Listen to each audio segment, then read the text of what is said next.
Multi bagger stock. Multibagger stock उस stock को बोलते हैं जहाँ पे पिछले एक साल में आपको मोर देन 100% रिटर्न गया है। ठीक है, तो लास्ट वीडियो में यदि आपने देखा होगा तो हमने एक स्टॉक पे एनालिसिस किया था MTR टेक्नोलॉजी, जिसने भी आपको वेरी शॉर्ट टर्म में जो है एक अच्छा रिटर्न बना कर दिया था। इन सिमिलर लाइन हम आज एक और स्टॉक को डिकोड करेंगे। ठीक है, और वहाँ पे एक ह्यूज ग्रोथ देखा गया है। ठीक है, तो ये जो भी एनालिसिस है ये आपके एजुकेशनल पर्पस के लिए है। इस पे जाके आप कोई बाय सेल मत आप कीजिए। ये आपको हम बता रहे हैं कि आप जो हो चुका है उसके बारे में हम डिस्कस करने वाले हैं। ठीक है, ताकि आप जब इस तरह के एनालिसिस से गो थ्रू करते हैं तो नेक्स्ट टाइम यदि ऐसा कोई स्टॉक आपको दिखता है, ठीक है, और इस तरह की स्टोरी प्ले आउट होती है, इन सिमिलर लाइन जो है आप फर्दर एनालिसिस कर सकते हैं। तो ये प्योर एजुकेशन पर्पज़ के लिए है। जब भी आप किसी स्टॉक्स में शेयर्स में इन्वेस्ट करते हैं तो ज़रूर अपने जो आपके सेबी रजिस्टर्ड फाइनेंस एडवाइज़र हैं उनसे ज़रूर कंसल्ट कीजिए। ये आपके प्योर लर्निंग पर्पज़ के लिए है। ठीक है, और यदि आपको ये वीडियो अच्छा लगता है, ठीक है, तो फर्दर किस तरह के मल्टी बैगर स्टॉक्स पे आप एनालिसिस चाहते हैं उसको ज़रूर कमेंट कीजिए। तो आज का जो एनालिसिस है वो हमारा स्टॉक पे है, इसका नाम है BSE। तो आपने देखा होगा कि BSE जो है one way rail market volatile है, चौपी है, लेकिन ये स्टॉक जो है अपने ऑल टाइम हाई पर ट्रेड कर रहा है। आज भी 2 दिन से स्टॉक जो है मतलब ऑलमोस्ट 8% का मूव दिखा है। तो यदि हम स्टॉक को देखें तो ये स्टॉक ने जो माउथ वाटरिंग रिटर्न दिया है, यदि आप देखें तो मतलब शेयर मार्केट में आए हैं पैसा बनाना है तो ऐसा स्टॉक मिल जाएगा पोर्टफोलियो में तो मज़ा ही आ जाएगा। तो यदि आपने लिया होगा तो ज़रूर कमेंट कीजिए कि मैंने लिया है, और कितने साल से आप होल्ड कर रहे हैं वो भी ज़रूर कमेंट कीजिए। काफ़ी इंकरेजिंग लगता है जब आप जो है इंगेजमेंट बिल्ड करते हैं, आप बताते हैं, तो मुझे भी अच्छा लगता है कि आप सीरियसली इसको देख रहे हैं। तो इस स्टॉक ने जो है पिछले एक साल में 69% का जो है रिटर्न दिया है।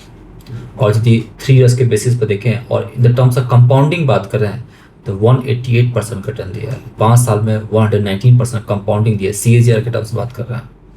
तो ये स्टॉक की जो इस स्टॉक में जब आप देखेंगे ना, ये स्टॉक कोरोना में 2020 में मार्च में जो लो बना था, यहाँ पे जो एडजस्टेड प्राइस देखा जा रहा है, जो भी कॉर्पोरेट एक्शंस के बाद का एडजस्टेड प्राइस होगा वो यहाँ पे 33 रुपीज़ देखा जा रहा है।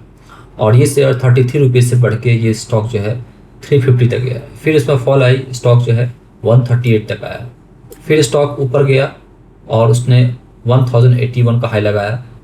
स्टॉक फिर गिरा 700 पे गया। उसके बाद 700 रुपये से ये स्टॉक बढ़ के जो है आपको 3000 रुपये के आसपास तक गया, और फिर गिरा स्टॉक 2000 के आसपास तक आया, और फिर स्टॉक 2000 बढ़ के जो है अभी स्टॉक जो है वो 4299 में ट्रेड कर रहा है। क्या आपको लगता है कि फिर से गिर जाएगा क्या?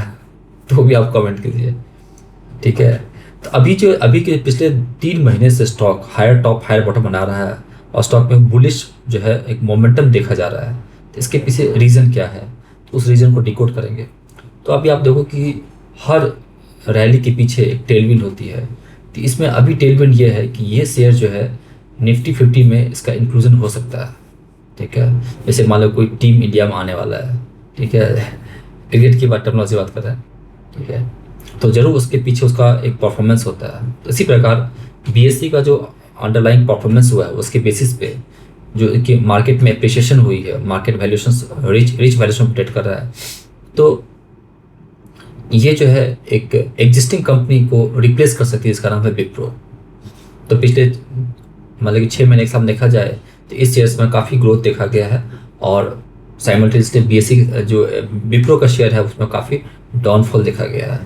तो ये एक्सपेक्टेड है कि जो BSE का शेयर जो नेक्स्ट इंक्लूजन में निफ्टी 50 के लिए स्ट्रॉन्ग जो है कैंडिडेट बन सकता है इंक्लूजन के लिए।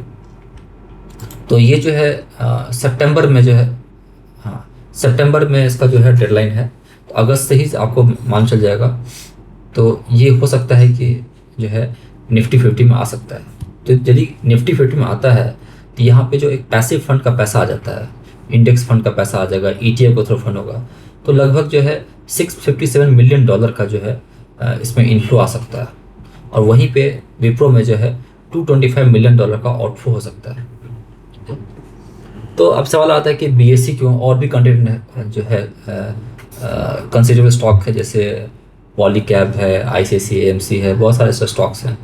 तो BSE में जो देखा गया है कि इस कंपनी में यदि आप ग्रोथ की बात करेंगे तो अभी आप देखो कि ये पिछले एक साल में 50% का सेल्स ग्रोथ देखा गया है, और आप क्वार्टर क्वार्टर देखेंगे तो इसका जो रेवेन्यू फ्रंट है और प्रॉफिट दोनों फ्रंट पे एक अच्छा खासा जंप देखा गया है।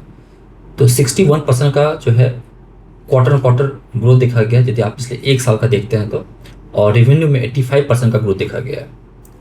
ठीक है, इसमें जो है इसे जिस तरह से रिटेल पार्टिसिपेशंस, ट्रेडिंग वॉल्यूम और डेरिवेटिव सेगमेंट में जो ज़बरदस्त ग्रोथ देखा गया है, उसके कारण ये शेयर की मार्केट कैप भी काफ़ी रिच वैल्यूएशन पे ट्रेड कर रही है। ठीक है, वहीं जिसको रिप्लेस कर रही है वो स्टॉक है विप्रो, जो आईटी सेक्टर, तो आईटी सेक्टर आपको मालूम है काफ़ी लंबे समय से डाउन चल रहा है, और उसका स्टॉक भी जो है विप्रो जो है वो काफ़ी वीक चल रहा है, 6 मंथ्स में काफ़ी गिर चुका है स्टॉक। ठीक है, तो स्ट्रॉन्ग अर्निंग और निफ्टी फिफ्टी इंक्लूजन ये जो है एक बुलिश सेंटिमेंट डेवलप करता है स्टॉक्स में। तो क्या लगता है कि यहाँ से फर्दर मल्टी बैगर ट्रेंड बन सकता है क्या? जरूर कमेंट कीजिए, आपको क्या लगता है। ठीक है, कमेंट को जो बताइए आपको क्या लगता है। ठीक है, और आपको क्या लगता है कि यहाँ से BSE जो 4198 पे चला, क्या वो 5000 को भी हिट कर सकता है क्या? आपका क्या कमेंट है, जरूर कमेंट कीजिए। ठीक है, तो आपने देखा कि कोई भी स्टॉक जो है जब निफ्टी फिफ्टी को रिप्लेस करता है तो उसमें एक इन्फ्लो आती है, उसके कारण जो है वो स्टॉक में टेल भी देखा जाता है। स्टॉक में जब शॉर्ट टर्म में जब पैसा बनता है लिक्विडिटी से, सेंटीमेंट और लिक्विडिटी से, तो पॉजिटिव सेंटीमेंट और लिक्विडिटी जो है स्टॉक को ऊपर लेके जा रहा है। ठीक है, तो यदि आपने BSE को किसी टाइम फ्रेम में होल्ड किया होगा, यदि आप शेयर मार्केट में हैं और 3 से 5 साल का टाइम फ्रेम लेके यदि आप स्टॉक कुछ बनाया होगा, जरूर आप बहुत खुश होंगे, बहुत पैसा बनाया होगा स्टॉक में। ठीक है, तो इस तरह के स्टॉक्स जो है यदि आपके पोर्टफोलियो आप होल्ड करते हैं तो अच्छा खासा पैसा बन सकता है। ठीक है, तो ये एक एनालिसिस था जो मुझे लगता है कि आपके साथ शेयर करना चाहिए था कि ऐसे स्टॉक को यदि आपको फाइंड आउट करना है, ठीक है, कैसे मैं फाइंड आउट करूँ कि अगला मल्टी बैगर कौन सा हो सकता है। मल्टी बैगर छोड़िए, फंडामेंटली ड्रिवन स्टॉक्स है वैल्यू करना है तो आप ज़रूर मुझे रीच आउट कर सकते हैं, जहाँ पे मैं आपको सिखाता हूँ कि आप शेयर मार्केट में हाई क्वालिटी स्टॉक्स को कैसे फाइंड आउट करें और उसमें अपना पोजिशन कैसे बनाएं और कैसे राइट करें। ठीक है, तो सीखने के लिए आप हमें कॉन्टैक्ट कर सकते हैं। यदि आप मान लो कि आप स्टॉक्स नहीं हैं तो आप जो है जब इक्विटी में एक्सपोजर लेते हैं 2 तरह से ले सकते हैं, आधे स्टॉक्स ले सकते हैं, या आप प्रोफेशनल वे में जो है म्यूचुअल फंड के थ्रू भी आप उसमें एक्सपोजर ले सकते हैं।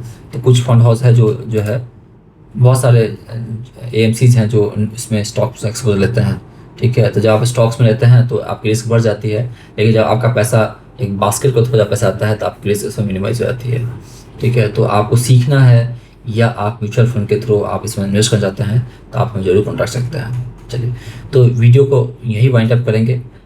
आपको ये एनालिसिस कैसा लगा जरूर आप मुझसे शेयर कीजिए, और अगला कौन सा स्टॉक आपके नज़र में है जो आपको लगता है कि इसमें ऐसा पैसा बन गया है, उसके पीछे क्या रीज़न है और आगे क्या इसमें जो है आपको प्रोजेक्शन दिखता है, तो आप हमें कमेंट कीजिए, इसमें हम जरूर वीडियो बनाएंगे। हैप्पी ट्रेडिंग, हैप्पी इन्वेस्टिंग, बने रहिए।